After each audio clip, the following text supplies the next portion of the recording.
Earlier this month, Kenya narrowly missed out on a first-ever appearance in the Rugby World Cup finals when they lost to Zimbabwe in Madagascar.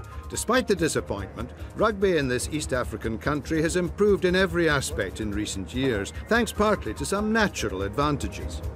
We're fortunate because we train at high altitude all the time.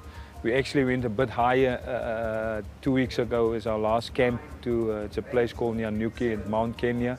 It's 6,000 meters up, and we ran 4Ks every morning on a golf course, and I did it with the guys. I could feel it, and the guys here, they said they don't feel anything. They could run the whole day. It's the first time for me to sort of at training sessions when we have a semi-contact drill, to tell the guys not to go in that hard. And they just go full out every time they go full out, and which is good, because as a coach you always say you want to, as you train you want to play. So the guys take that to the pitch, so we just keep on. I know now there's only one way with Kenya guys at training, and that's the hard way, and I like it. The first signs of their progress to the wider rugby community came through their success on the Sevens circuit.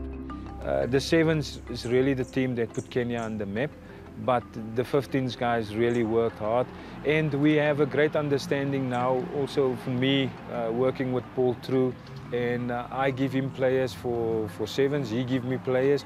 It's good for them because they're going to the Commonwealth Games, so the guys will be ready. Collins Injera is Kenya's record point scorer in Sevens. With brothers Michael Agevi and Humphrey Kayange alongside him, they form an impressive trio in both forms of the game. My dad and my mom are very proud about us playing together. And it's always been my dream, actually, playing with them. My brother's in the same team, and it happened this year.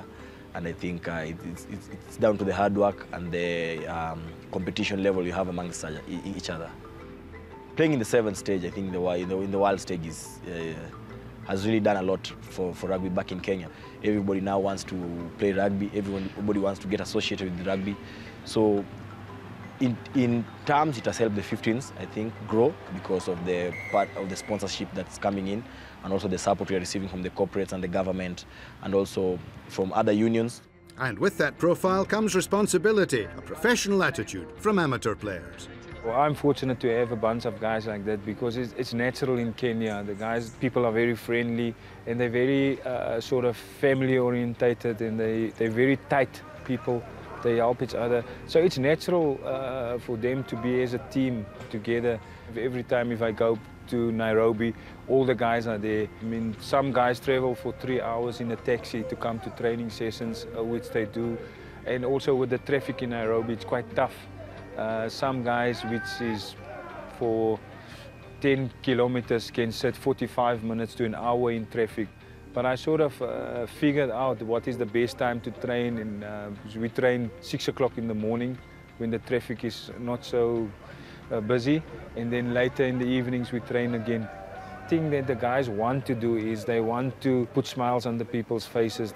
We need that in Kenya at the moment. That's what the guys are here, and they're up for it, and once they're on the pitch, they play for Kenya.